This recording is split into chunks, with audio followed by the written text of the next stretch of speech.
Welcome to லக்ஸா சமையல். Hi friends, நம்ம இன்னைக்கு வாழைக்காய் ஃப்ரை எப்படி பண்றதுன்னு பார்க்கலாம். அதுக்கு நான் ஒரு வாழைக்காய் எடுத்துக்க, நல்ல பெரிய வாழைக்காய். நம்ம இப்ப இதை தோல் செய்திடலாம்.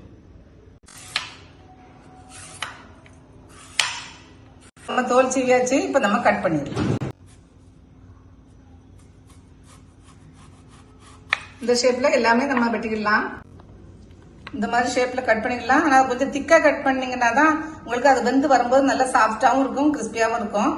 நீங்க உங்களுக்கு இல்ல ரொம்ப திக்கா வேண்டாம்னா கொஞ்சம் தின்ன வெட்டிக்கோங்க. ஆனா கொஞ்சம் திக்கா போட்டீங்கன்னா தான் நல்லா இருக்கும். இப்ப நம்ம எல்லாத்தையும் இதை எடுத்து தண்ணியில போட்டு வச்சிடலாம். என்ன வெளியே வச்சோன்னா கருப்பாயிரும், தண்ணியில போட்டு வச்சிடலாம். அது தண்ணியில இருக்கட்டும். அதுக்கப்புறம் நம்ம மசாலா எல்லாம் மிக்ஸ் பண்ணிட்டு அதுக்கப்புறம் நம்ம ஒண்ணுன்னா எடுத்து போட்டுடலாம். இப்போ நம்ம வெட்டி வச்ச வாழைக்காய அந்த தண்ணி நல்லா கொதிச்சுக்கிட்டு இருக்கு, அந்த தண்ணியில சேர்த்துடலாம். கொஞ்சம் நேரம் வேக வச்சா போதும். வேக வச்சு போட்டா நல்லா சாஃப்டா இருக்கும், அந்த தோற்பு அதெல்லாம் போயிடும். அதனாலதான் இப்ப நான் இது கரெக்டா ஒரு 5 நிமிஷம் வச்சிருக்கேன். வச்சுங்கன்னா கரெக்டா இருக்கும். இந்த சூட்லயே கொஞ்சம் வச்சுட்டீங்கன்னா ஒரு 2 நிமிஷம் கழிச்சு வடிகட்டுங்க, கரெக்டா வந்துடும். இல்லாட்டி நீங்க ரொம்ப நேரம் போட்டீங்கன்னா இந்த இது விட ஆரம்பிக்குது பாத்தீங்கன்னா, அந்த மாதிரி விரிசல் விட ஆரம்பிச்சுன்னா அப்புறம் நமக்கு போடும்போது கொஞ்சம் இதுவா இருக்கும். இந்த மாதிரி வச்சுட்டு எடுத்துரும். இப்போ நம்ம வாழைக்காயெல்லாம் நல்லா வடிகட்டி வச்சாச்சு. இப்போ நம்ம மசாலா ரெடி பண்ணிடலாம். நான் இதுல ஒரு பாதி தக்காளி நல்லா நைஸா அரைச்சு வச்சிருக்கேன், அதை சேர்த்துக்கலாம். 1.5 டீஸ்பூன் குழம்பு மிளகாத்தூள், 1/2 டீஸ்பூன் பெப்பர், 1 டீஸ்பூன் இஞ்சி பூண்டு பேஸ்ட்,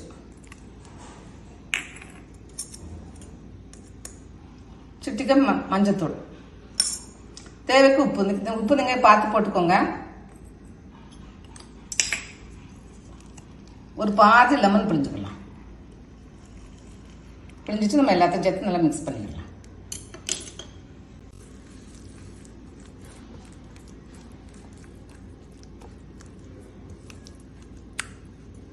நல்லா மிக்ஸ் பண்ணியாச்சு. உப்பெல்லாம் பார்த்தாச்சு. உப்பு புளிப்பு எல்லாமே கரெக்டா இருக்கு. உங்களுக்கு புளிப்பு வேணும்னா இன்னும் கொஞ்சம் லெமன் ஜூஸ் போட்டுக்கோங்க.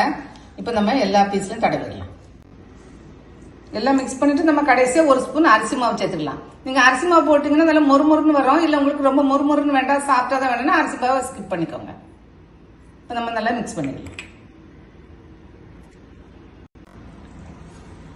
லேசா தண்ணி தெளிச்சு நல்லா மிக்ஸ் பண்ணிக்கோங்க, தடவுற அளவுக்கு.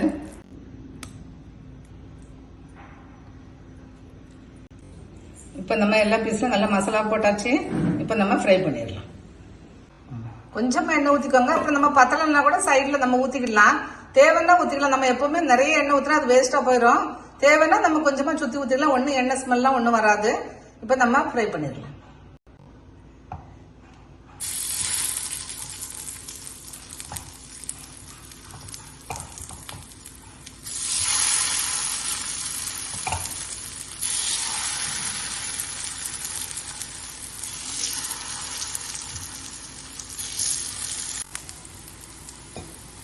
கொஞ்சம் சிறு தீயிலே வச்சு நம்ம எடுக்கலாம், நிறைய தீ வேண்டாம்.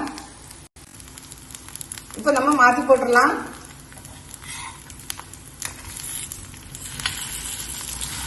ஒரு பக்கமா இந்த அளவுக்கு வெந்த பிறகு மாத்தலாம், அதுக்கு முன்னாடி மாத்திராதீங்க.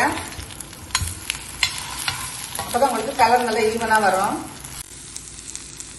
கொஞ்சம் மாத்தி மாத்தி போட்டு வேக வச்சுக்கோங்க. இந்த ஸ்டேஜ் வரும்போது எடுத்துக்கோங்க. நீங்க இன்னும் கூட கொஞ்சம் மொரமொரன்னு விட்டா கூட நல்லா தான் இருக்கும். இப்போ நம்ம இதை எடுத்துட்டு அடுத்த பேட்ச் போட்டுடலாம். அந்த பிறகு ஒரு மசாலா ஒரு எண்ணெய் எதுவுமே நமக்கு வேஸ்ட் ஆகாது. நீங்க நம்ம தேவையான எண்ணெய் திரும்ப அடுத்த பேட்சுக்கு ஊற்றிக்கிடலாம். இந்த மாதிரி நீங்க ஊத்துறீங்கன்னா எண்ணெயே வேஸ்ட் ஆகாது. செஞ்சு பாருங்க, நல்லா இருக்கும். தேங்க்ஸ் ஃபார் வாட்சிங்.